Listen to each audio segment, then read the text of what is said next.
मैं हूं नवनी एंड आप मेरे साथ देख रहे हैं health talks with experts. And आज का जो टॉक शो है उसमें हम एक बहुत ही खास टॉपिक के बारे में बात करने वाले हैं और आज की हमारी जो गेस्ट है वो है doctor Himani. Hi doctor Himani, how are you? Yeah, hi Navmi. Thanks for a warm welcome from your side.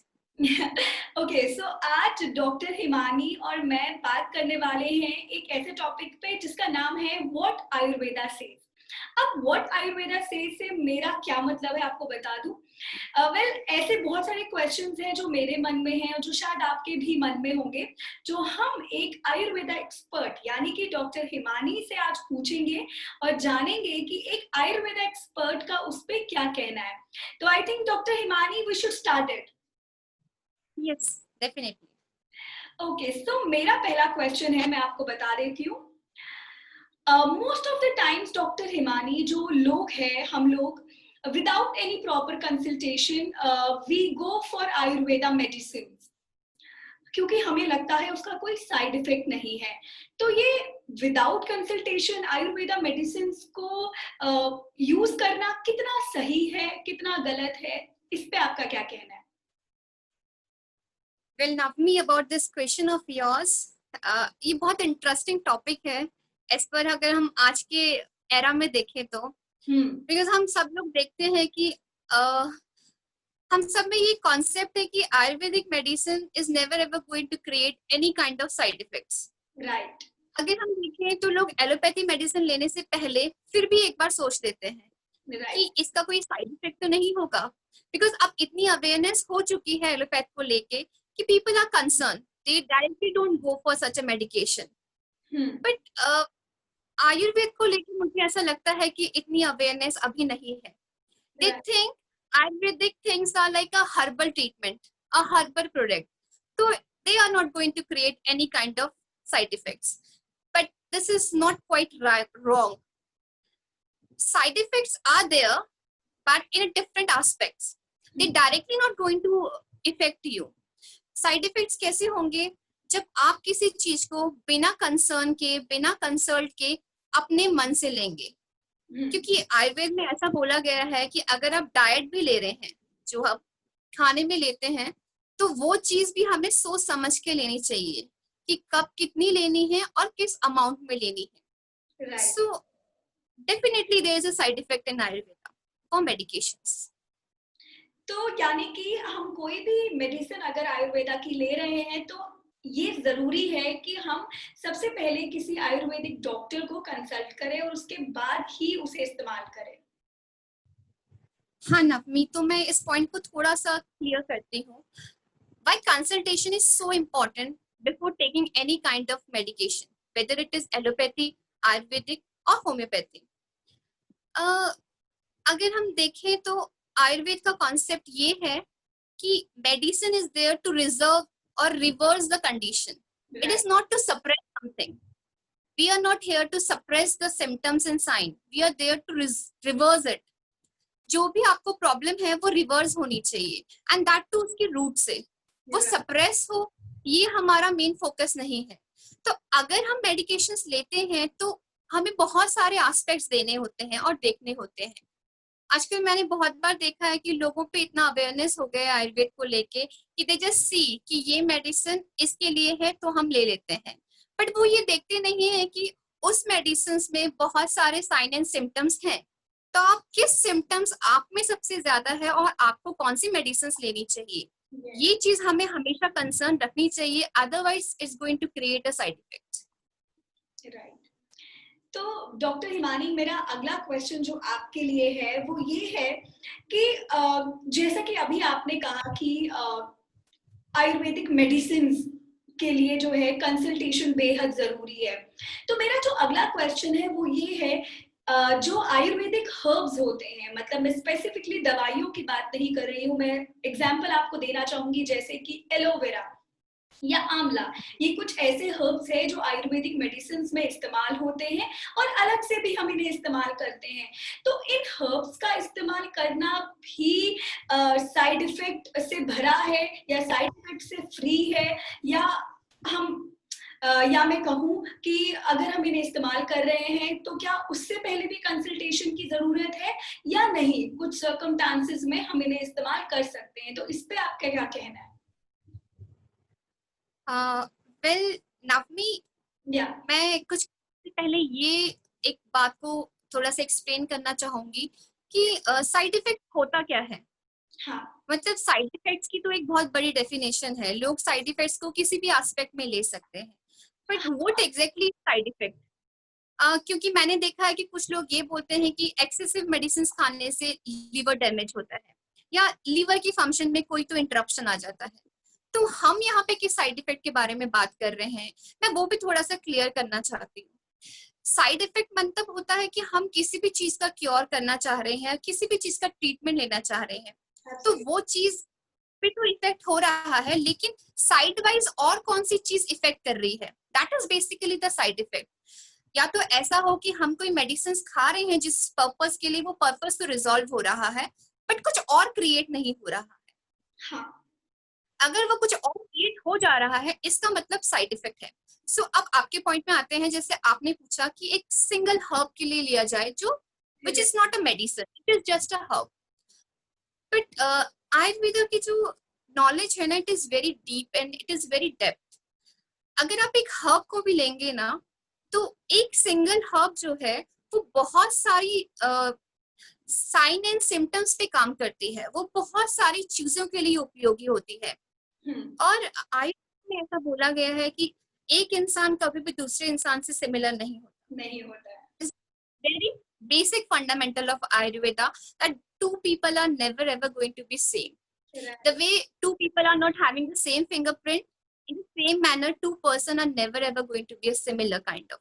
So body constitution पे आते हैं, तो जैसे आपने बोला नवमी की एलोवेरा और आंवला, हम आजकल देखते हैं कि it's a trend, I can say that it's a trend, everybody is taking it. तो ये कि उसके बहुत सारे बेनिफिट्स हैं, वो इम्यूनिटी बढ़ाता है, या फिर वो स्किन के लिए अच्छा होता है, या फिर वो ब्लड प्यूरिफाई करता है। बट मैं यहाँ पे थोड़ा सा क्लियर करना चाहती हूँ कि वो हर्ब शायद किसी के लिए अच्छा हो, बट जरूरी नहीं है कि वो दूसरे इंसान के लिए भी उतना ही उपयोगी हो। It can be act like a it can be act like a amrit for some person, and for the another person the same thing is acting like a poison. So we have to take care, like before taking it हम क्यों उसको ले रहे हैं, क्या उसके साथ हमें कोई और भी सिम्टम्स हैं। क्योंकि हम जनरली एलोवेरा इसलिए ले लेते हैं या आंवला इसलिए ले लेते हैं कि वो चलो हम पे एक अच्छा इम्पैक्ट करेगा, पर हम कभी ये नहीं देखते हैं कि हम क्या किसी और भी साइन एंड सिम्टम से गुजर रहे हैं, हमारे शरीर की प्रकृति कैसी है, क्या ये हम पे सूट करेगा। देखिए अगर हम कॉस्मेटिक में लेके जाते हैं, जैसे आजकल की वुमेन्स हैं, they are like very conscious, so वो हमेशा ये देखते हैं कि स्किन के लिए वो चीजें अच्छी हैं कि नहीं। तो उसी प्रकार से जैसे ये सरामी, हाँ, आप कुछ बोलना, sorry to interrupt you, but मुझसे रहा नहीं गया, क्योंकि मैंने अक्सर देखा है आपके पॉइंट से एकदम ये पॉइंट मेरे भी माइंड में आया और मैं चाहूंगी कि आप इस पे एक्सप्लेन अच्छे से करें। मैंने देखा है कि बहुत सारे कॉस्मेटिक्स जिनमें आयुर्वेदा का नाम जिनसे जुड़ा है या आयुर्वेदिक इंग्रेडिएंट्स उनमें है, तो लोग बहुत ज्यादा उनकी तरफ अट्रैक्ट होते हैं, तो अच्छा लगता है। Even if I talk about my self, तो मैं भी हर्बल प्रोडक्ट्स या आयुर्वेदा से कनेक्टेड या आयुर्वेदा से रिलेटेड जो प्रोडक्ट्स है उनको प्रेफर करती हूँ। तो इस पे आपका क्या कहना है, मैं जरूर चाहूंगी कि वो भी आप एक्सप्लेन करें।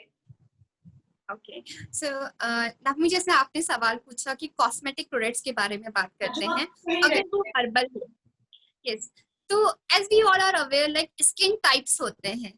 तो जैसे स्किन टाइप में हम लोग बहुत कॉन्शियस होते हैं, वी ऑल आर अवेयर कि skin types are there. So basically depends upon your body constitution, आपका शरीर की प्रकृति कैसी है वैसे ही आपका स्किन टाइप होगा। तो हर एक सिंगल हर्ब सारे स्किन टाइप्स में काम आ जाए ऐसा बिल्कुल भी नहीं है। अगर लोग ये सोचते हैं कि ये हर्बल है तो it will be good for all skin types, so no, it is not like that. Before taking a herbal medication also we have to see what kind of a skin we are having, what kind of a person we are. So क्या aloe vera मुझ पे अच्छा suit करेगा कि नहीं करेगा। इन चीजों के हमें ना बहुत ही ज्यादा ध्यान देना होता है क्योंकि आयुर्वेदा जो है वो चीजों को सप्रेस करने के लिए कभी नहीं बना गया है। वो बेसिकली चीजों को रिजर्व और रिवर्स करने के लिए बना गया है कि ताकि वो चीज जड़ से हट जाए। ये नहीं कि हम उसको एक टाइम के लिए सप्रेस कर दें and it can be reoccur on a period of time. So our motto is not like that.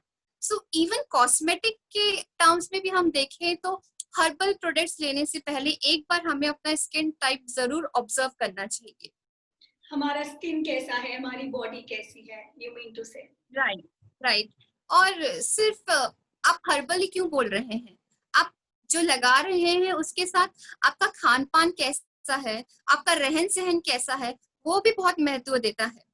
क्योंकि हम एक्सटर्नली तो बहुत चीजें अप्लाई कर लेते हैं, बट इंटरनली हम अपने आप को किन चीजों में फीड कर रहे हैं उसका तो हम टेक केयर करना बहुत टाइम भूल जाते हैं, जबकि हमें उस पे भी फोकस करना चाहिए पैरेलली। यस, तो बिल्कुल हम आगे बढ़ते हैं। और मेरा अब जो अगला सवाल है जो बिल्कुल मेरे माइंड में है यहाँ पे, तो जैसा कि आपने कहा कि सबका बॉडी का टाइप अलग होता है, बॉडी का कॉन्स्टिट्यूशन अलग होता है, तो मैंने काफी बार एक घरों में देखा है कि अगर हम कोई मेडिसिन लेकर आते हैं आयुर्वेदा की, स्पेशली आयुर्वेदा के साथ ऐसा है, तो अगर मुझे कोई प्रॉब्लम है, मैंने वो खा ली, तो हम दूसरों को भी सजेस्ट करते हैं कि तुम भी वो खाओ। तो मुझे लगता है शायद आपने इसका जवाब दे दिया है, बट मैं चाहती हूँ स्पेसिफिकली इस पर बात करें कि ये सही है तो कितना सही है, और गलत है तो बिल्कुल गलत है। So I really want you to speak on it कि ये चीज करना कितना गलत है। तो नवमी जैसा क्वेश्चन आपने पूछा, सो मैं इससे बोलूंगी कि ये 100% इट इज नॉट रॉन्ग। क्योंकि कुछ चीजें हैं जो स्पेसिफिकली हर एक बॉडी ऑर्गन पे काम करती है। लाइक कुछ ऐसी हर्ब्स हैं जो रेस्पिरेटरी इस पे फंक्शन पे काम करेंगी, कुछ ऐसी स्पेसिफिक हर्ब्स हैं जो आपके नर्वस सिस्टम पे काम करेंगी, और ऐसे मतलब different kinds of specific herbs are there which used to act on different part of your body. So ये तो नहीं कहा जा सकता कि ये 100% रॉन्ग है, बट ये 100% राइट भी नहीं है। तो इसमें कैसा है कि ले सकते हैं कि कुछ टाइम अगर आप किसी को प्रिस्क्राइब कर रहे हो कि मैंने तो ये लिया है और ये बहुत इफेक्टिव है, तो ये भी हो सकता है कि वो नेक्स्ट पर्सन के यूजफुल भी हो, और ये भी हो सकता है कि वो नेक्स्ट पर्सन के लिए यूजफुल नहीं हो। Then again same thing come कि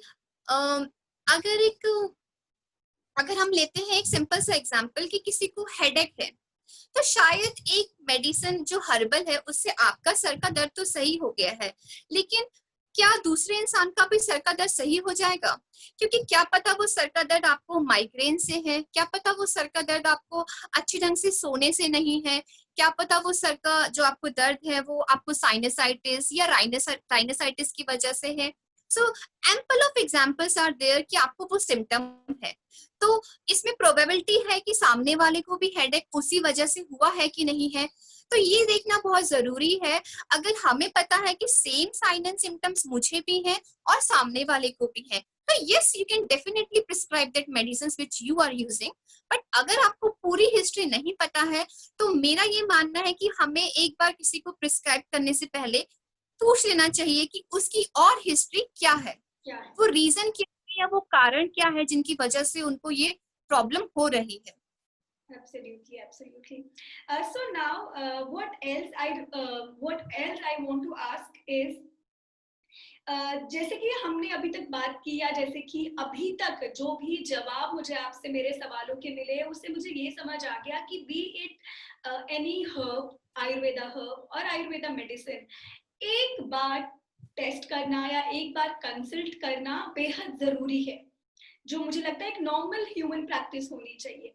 बट एक बहुत ही इम्पोर्टेंट क्वेश्चन है जो मैं सबसे लास्ट में यहाँ आपसे पूछना चाहती हूँ, एंड मुझे लगता है कि मैं एक डॉक्टर की जुबानी इसका आंसर जानना चाहती हूँ, और वो ये है, as a doctor, as a Ayurveda doctor, आपको क्या लगता है कि इन सब के पीछे मेन रीजन क्या है? क्योंकि हम आयुर्वेदा मेडिसिन ले लेते हैं, खा लेते हैं, या हम आयुर्वेदिक हर्ब्स या आयुर्वेदा प्रोडक्ट्स हम लेते हैं। So what do you think इसके पीछे मेन रीजन क्या है? ये इजीली अवेलेबल है, ये रीजन है, या लोगों को लगता है कि ये तो हर्बल है, नेचुरल है, तो ये तो अच्छा ही होगा? So what do you think इसके पीछे सबसे बड़ा क्या कारण है? नवमी, मुझे ऐसा लगता है कि सवाल भी आप ही ने पूछ लिया और जवाब भी आप ही ने दे दिया है। मतलब जिस तरीके से आपने बोला ना, तो वो मुझे ऐसा लगा कि शायद अगर मैं आपकी जगह होती तो मैं जवाब यही दे रही होती। आपके सवाल में ही आपका जवाब है। आजकल हमें एक तो इजी अवेलेबल है हर एक चीज, आयुर्वेद से रिलेटेड या आप बोलो कि हर्बल प्रोडक्ट से। आप किसी भी शॉप में जाएंगे नियर बाय, तो you can easily find out those things. और उसमें ऐसा कोई रिस्ट्रिक्शन नहीं है कि ये लेनी है कि नहीं लेनी है। अगर आपको चाहिए तो जैसे हम लोग घर के आम चीजों को इस्तेमाल करते हैं ना, एक टूथपेस्ट ले रहे हो तो हम सोचते नहीं है ज्यादा, हम कोई मसाले ले रहे हो तो हम सोचते नहीं है, जितना पास अवेलेबल है हम उतने पास से उसको ले लेते हैं। आजकल मैंने देखा है कि हर्बल मेडिसिन या आयुर्वेदिक प्रोडक्ट्स में आए तो ये एक बहुत बड़ा ड्रॉबैक है कि इसका इजीली अवेलेबल होना हर एक जगह पे। एंड दूसरा है knowledge. People are gaining knowledge related to Ayurveda in each and every social media platform. आपको वो easily available है। सो कोई उसके डेप्थ में नहीं जाता है, कोई क्लासिकल टेक्स्ट नहीं पढ़ता है कि वो एग्जैक्टली ऐसे ही लिखा गया है कि नहीं, बट हमने सुपरफिशियली कहीं पे पढ़ा है तो ठीक है, हम इस्तेमाल कर रहे हैं। आजकल एक टर्म है, मैंने बहुत बार ऐसे सोशल मीडिया में देखा है, that Googleology. So all kinds of doctors are fail in front of that, because अब आपके पास कोई पेशेंट कंसल्ट करने आता है तो वो ऑलरेडी उसके बारे में बहुत कुछ पढ़ के आता है। आप इससे पहले कुछ बोले वो पेशेंट आपको बताएगा। So they are the new doctor, current generation or current you can say the people who want to consult, they are your doctor instead of you are their doctor, you know, they treat you like that. So ऐसा होना नहीं चाहिए। माना कि चीजें available हो चुकी हैं, लेकिन मुझे ऐसा लगता है कि आपको किसी भी चीज का नॉलेज उसकी डेप्थ तक होना चाहिए। अदरवाइज सुपरफिशियल नॉलेज किसी भी चीज का हानिकारक होता है। अगर हम चाय बनाने की रेसिपी भी पढ़ रहे हैं तो कम से कम हमें इतना बेसिक नॉलेज होना है कि चाय कितने लोगों के लिए बन रही है, वरना पानी का अंदाजा, चाय पत्ती का अंदाजा हम नहीं लगा सकते। हमें मेथड तो पता है, लेकिन वो कितने लोगों के लिए दिया जा रहा है हमने कभी उस पर फोकस ही नहीं किया। So it's one and the same. Absolutely. तो मुझे सच में ये सवाल एक्चुअली में मेरे मन में काफी समय से था और मुझे फाइनली इसका एक बहुत अच्छा आंसर मिला। So that was all for the day. ये हमने कुछ ऐसे सवाल डॉक्टर हिमानी से पूछे जो अक्सर हम कर रहे हैं, जो आजकल एक कहते हैं ना ट्रेंड बन चुका है। तो डॉक्टर का इस पे क्या कहना है, एक आयुर्वेदा एक्सपर्ट का इस पे क्या कहना है, वो आज हम सब ने खुद ही सुन लिया। Thank you so much doctor Himani for your time. And अगले संडे एक और हेल्थ एक्सपर्ट के साथ एक और टॉपिक पे हम बात करेंगे। तब तक के लिए bye bye and stay healthy. Bye doctor Himani. Bye bye Navami.